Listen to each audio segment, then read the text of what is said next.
chia từ trò lò gió sợ đời dài to chia cầu xa sông nó rồi già kê mò múa cho đo lùi sông lao từ lò từ giàu có muốn chế mùa luôn gì lùi sông lao từ trò thảo mù cầu ở liên tu ý sông buồn gì kia tê trò tí lùi sông chia lò gió sợ đời dài to lùi sông chia sông nó rong xia ý chồng phong như sợ đời mùa lũ xí hở cứ ý chồng tu tu tràn tu cu sợ đời tu chỉ tao xó chế thọ mua cho lo xó trao mò nó sợ đời tuôn rò bê sai còn kể lò rể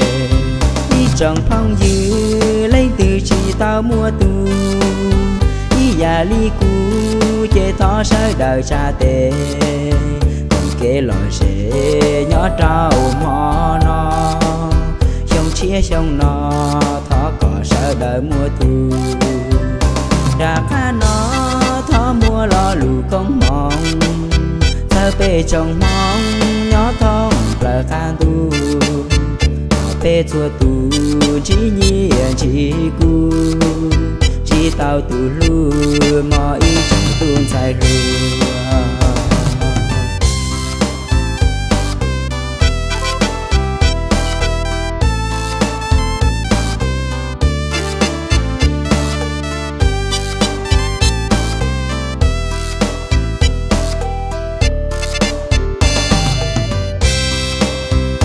rong xia ý chồng phong như sợ đời mùa lũ xí hở cứ ý chồng tu tu tràn tu cu sợ đời tí chỉ tao xó để thọ mua cho lo xó trao mò nó sợ đời tuôn rò bê sai còn kể lò rể ý chồng phong dư lên từ chỉ tao mua tu ý già ly cu chế thọ sợ đời cha tê còn kể lò rể nhỏ trao mò nó sông chia sông nó thọ cỏ sợ đời mua tu ra cá nó thọ mua lo lù không mong thơ bê chồng mong nhỏ thong là can tu cỏ bê chua tu chỉ nhiên chỉ cu chỉ tao tu lu mò ý chẳng tuôn dài lùa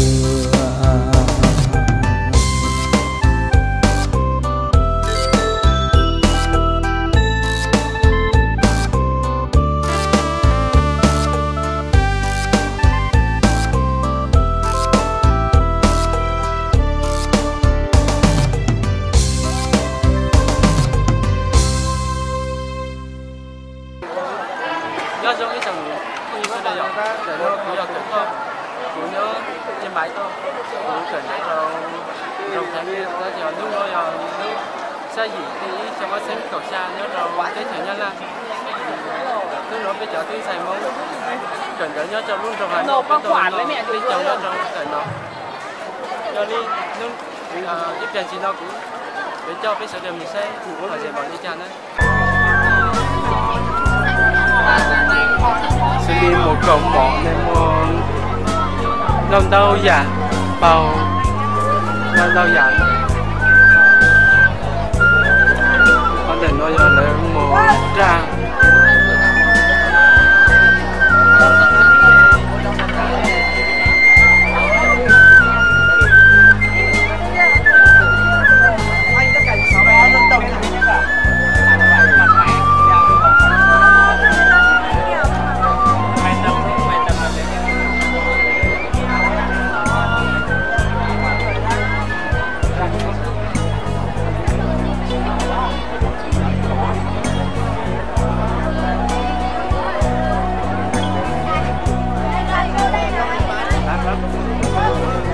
có hay nè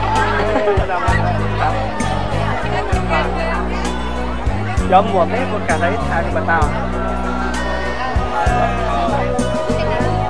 họ đi nhớ xong à thọ nông mê bé lên số đơn bé rồi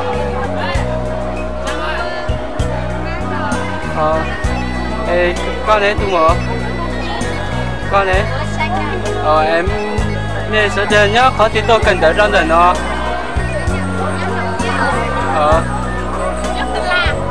Sơn La hả? Được sao rồi em mẹ cần đợi trong lúc chỉ cần đợi chưa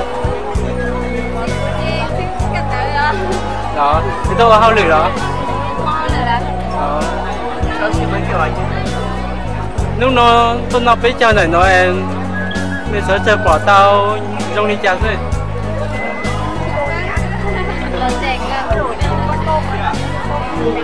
giờ đi tháo này tôi đây từ 6 tông rồi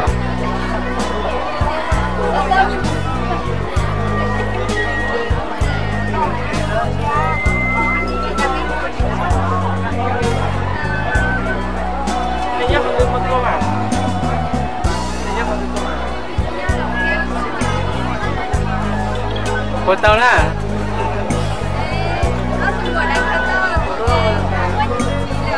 đó giờ lấy lưới chung xe nên bộ môn ít là lưu tiền phòng trâu với ít chồng cái tiền bông rồi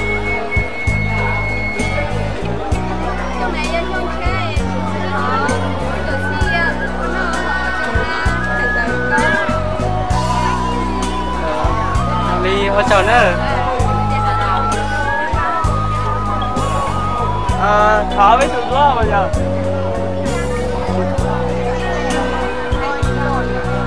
mình còn mua rau nữa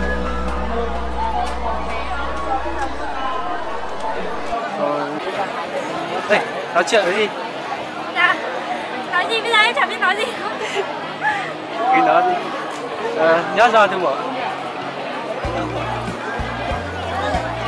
con bé hưu chàng rồi Năng à? Nói tiếng Mông nhé. Anh nói thì em còn hiểu chứ. Thôi đi quanh người khác nhá, em không biết nói tiếng Mông.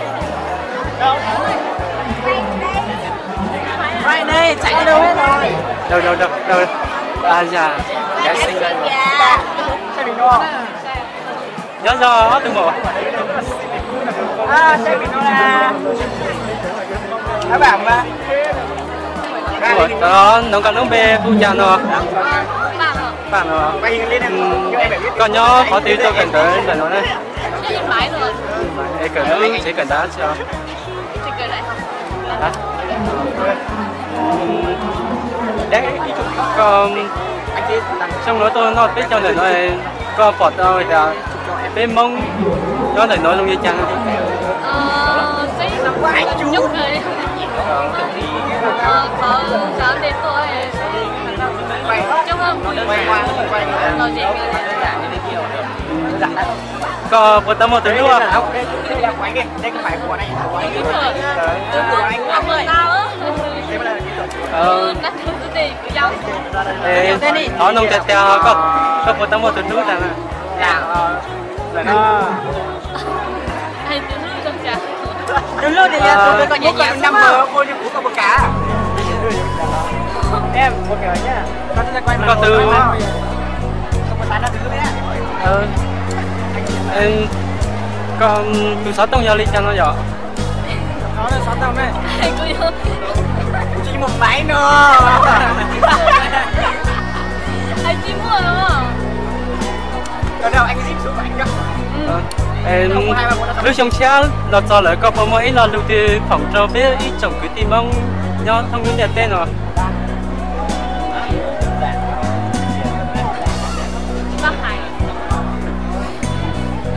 thank you ba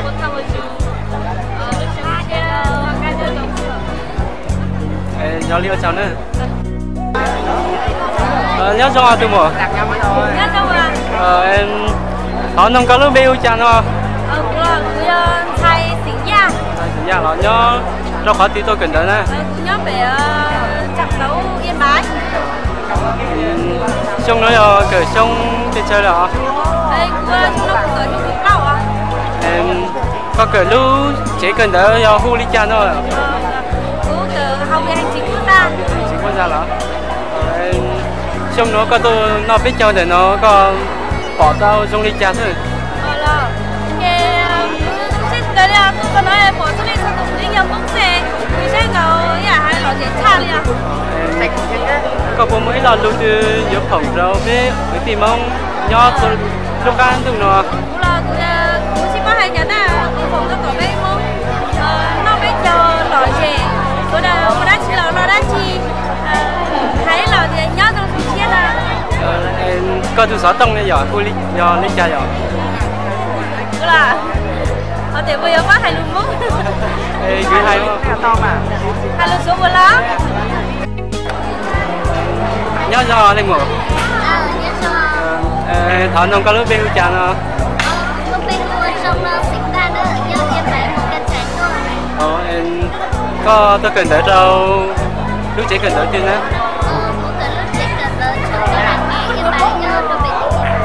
Em lúc nói có tôi lỡ theo toàn này nó lo. Là nếu có tuần rồi lỡ nó biết trong này nó lo. Tôi đi cứ báo em trong nhà bán nhau biết rồi nó có tôi ý lên là tôi chân lên không. Có nếu nó có tôi nó biết trong này nó có xả lên cho tôi. Trong đó trong mà có rồi nó biết trong này nó qua cái là sẽ không bằng cái số linh số từng những quả rồi em Oli có một mỗi lần lưu từ hai đầu với ít chồng cái tìm mong chỉnh thắt tỏ sai bên nó biết trong này nó có một phòng đầu với mỗi lần lưu đi phòng đầu với cái tìm mong đi lưu sống cha cũng không có nó biết ít chồng cái tìm mong sẽ ra hai cha còn trong nó lo cho trong biết cho là một cái còn thì là để chắc phải nó một gì đó. Oli có từ 6 tông giờ ly trà nhỏ thỏ có từ 6 tông của tao nữa. Từ 6 tông không? Từ 6 tông sống ý o bê lao chưa sống o đấy. Thế ô chào nữa.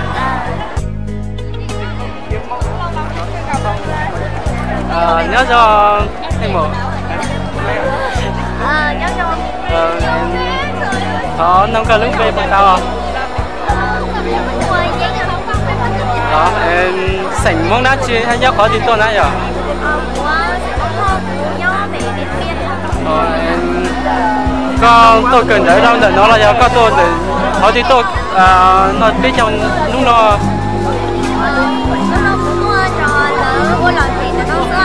có em có cần đỡ đâu có từ muốn có hao lư là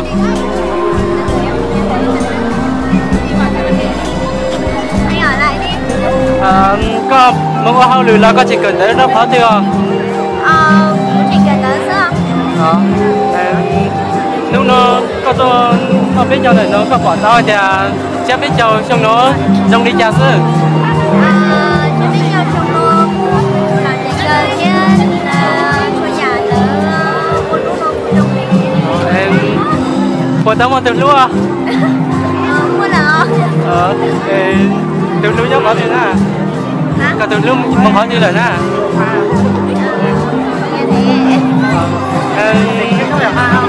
giờ đi họ có từ 6 tông của tao à? Hả? Họ có từ 6 tông của tao à? Giờ này họ có từ 6 tông của chị họ lên làm trong lúc Facebook đăng ký nữa mà để đây luôn á. Dạ. Thì lúc xong cha có một ít là lưu từ hai đầu với ít chồng cái gì mong à? Xong biết tôi là chị phòng rau nên là có đào môi giò nha. Tao ý là gì sẽ sáng ạ. Giờ đi lúc xong xe là cũng phòng đâu có xong xe một khăn mà dù theo cần đấy là tao đi xe sáng nữa có chào nữa nhớ cho tụi mùa Nhớ tao à? có đến bèo đi trà giờ mì đó có nhớ hỏi tiền này giờ mì à nhớ điện viên à? nhớ điện viên đó có cần đấy là nó là giờ có tôi nhiều xin nữa xíu à có cả lúc trường từ có cả xong thì chơi là thế là nó có tôi cổng bê cứ đi sinh viên mong nước tê chưa biết chào nơi thì cho cái nhà xíu à gọi gì cơ mà cái đó bây giờ tôi thì bay có là tôi tao xong rồi giờ có một tao một chục lúa à Mua là. Em có từ lúc này nhắc có từ. Là. Giờ đi xong chiếc ở trong lò ta xong chiếc sau không mới lo luôn hành trang đó cái chỗ cái gì đó. Đây là bạn em thôi, chứ là bạn em mình thấy gì cả. Đi mà đó. Nhớ con chú xe, tôi đợi mua đào mua bò.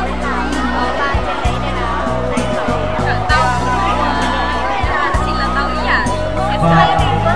Đi đâu chào nè.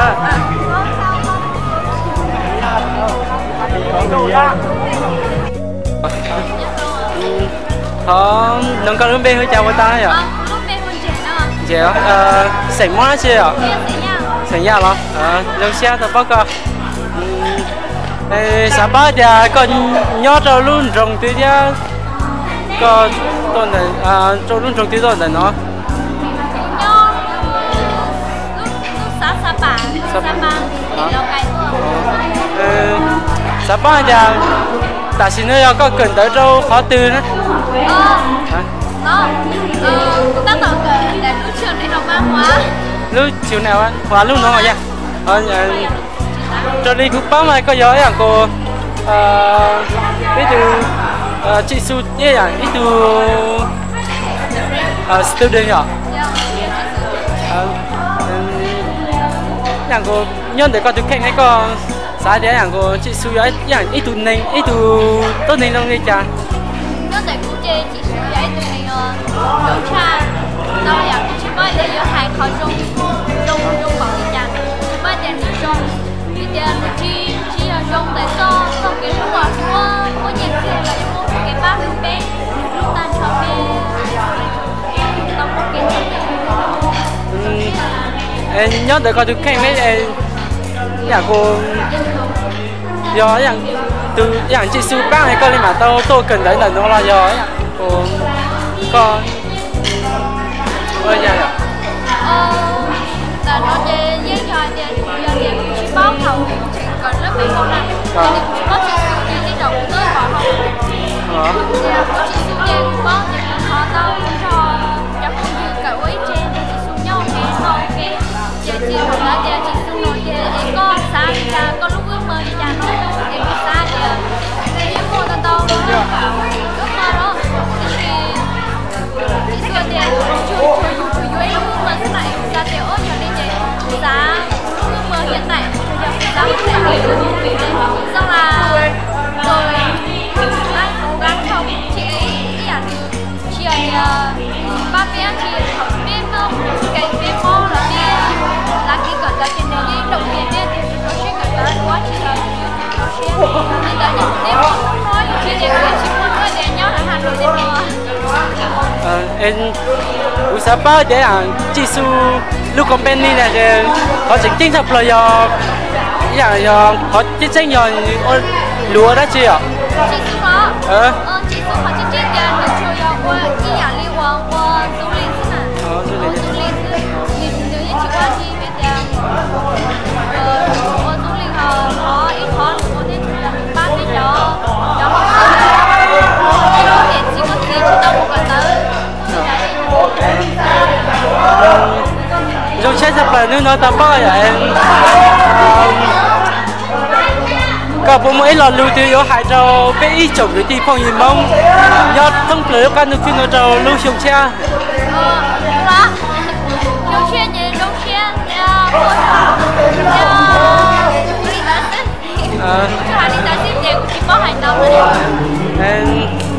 thọ có từ 6 tầng vào ta 6 tầng hả? Thì con phải chỉ mua được trong một tàu này luôn xã báo địa lên thử nhà cô xã báo địa lên làm quen lên có lên có lúc Facebook giờ vậy à? Facebook hay dàn thị rẻ nó dàn thị rẻ á? Trên thọ chân đâu đấy nhỉ? Chưa chán đúng không?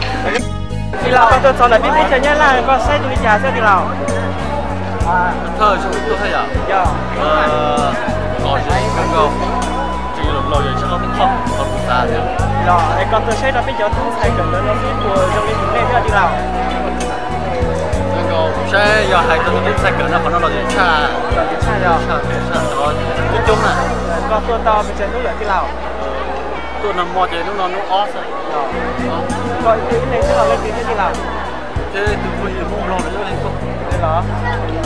có tôi so cho khó tiêu bây giờ sẽ nó sao nó có ta đang đấy chỉ là thịt rồi giờ tôi dùng tết chơi nhất là gì công gì cái tết chơi nhất là ao bên nuôi mà đông chế vậy bây giờ tôi tự kỷ của bài sĩ biển sập bạc bây giờ tin là giờ hệ thống nông cho nó có luôn bề tranh giờ bề người trả thì có giờ mong sẽ cái gì chuyện sập bạc tranh để ba giờ để trông nó đấy tin là có mua trông là rồi tôi bây giờ bé ở mấy chồng biết rồi thì trong xe tàu có cái gió đua nhau ở YouTube thế nhau sống video lần đầu đó thì nhưng trong xe càng ngầu lên họ đua là tàu chỉ cái tàu có là thế rồi sẽ tôi bỏ ra chỗ lời rồi như thì lâu tôi sẽ có nhớ đâu lúc tết chơi thì cũng sẽ tàu tàu mạnh thế cũng nhớ cho phát triển đấy hả nhớ đi chơi phát triển về cứ tìm mong nhớ phát kỳ của nhớ một mong chung thế chỉ đúng rồi thì trong xe cho nhau mình chơi phát triển tới thì cũng được trong xe